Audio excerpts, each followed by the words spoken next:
We'll start with the positive. As the world grapples and fights, India has emerged as a leader.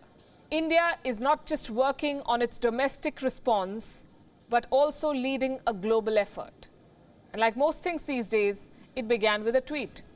Prime Minister Narendra Modi today proposed that SAARC nations should work together to fight the coronavirus. SAARC, by the way, includes 8 South Asian countries: India, Bangladesh, Sri Lanka, Nepal, the Maldives, Afghanistan, Bhutan and Pakistan.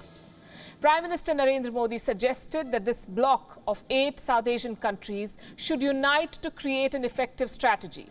He invited SAARC leaders to join him in a video conference. The idea basically is to come up with a coordinated response. And this move is very, very significant for 2 big reasons. A, India is looking beyond its borders to help neighbors in this time of crisis. And B, India is rising above differences with Pakistan as well. Even though there is no improvement in Pakistan's record on terror, India is prepared to help it. This initiative shows geopolitical maturity. And this is not a first, by the way. India has been helping others in the past few weeks. India helped evacuate Maldivian citizens from China at the peak of the coronavirus outbreak in Wuhan. India also offered help to evacuate Pakistani citizens who were pleading with their government through WION. We heard from many of them and they wanted help from Islamabad. Pakistan not only did not help them, it also did not respond to India's offer. And so Delhi could not bring Pakistani students to safety.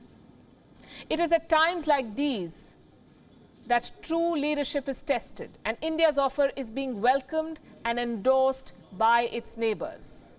Look at these reactions. Heads of state from Bhutan, Sri Lanka, the Maldives and Nepal have tweeted their support. There is one word that unites all the responses so far, and that word is leadership. While China is busy playing a blame game, browbeating countries for issuing travel bans and shrugging off responsibility, India has offered help, both to China and to its South Asian neighbors. And we can say this with some authority because we at WION have been reporting this story from day one. We tracked it in Chinese cities. We reported it when the first cases came to light in India. Delhi has throughout played a constructive role. India was among the few countries that carried out successful rescue missions from the epicenter of this outbreak. That's Wuhan in China. Not once, but multiple times. The flights, which were initially meant to bring back only Indian citizens, became a vehicle to expand regional cooperation. India rescued citizens from the neighborhood. It sent 15 tons of medical supplies to China. And when the crisis peaked, India lifted the ban on export of personal protection equipment, items like surgical masks, disposable masks and gloves, supplies that China needed desperately to fight this outbreak. This was a strong expression of solidarity towards a crisis-hit partner, and India rose to the occasion. And now New Delhi has made an overture to SAARC nations. It's a move that could breathe new life into this forum. Remember, India had given up on this group, on SAARC, in a bid to isolate Pakistan, and India did that successfully. But New Delhi has the maturity and the magnanimity, we say, to set differences aside for larger good. India has an important role to play in the new world order, and South Asia remains one of the least integrated regions in the world.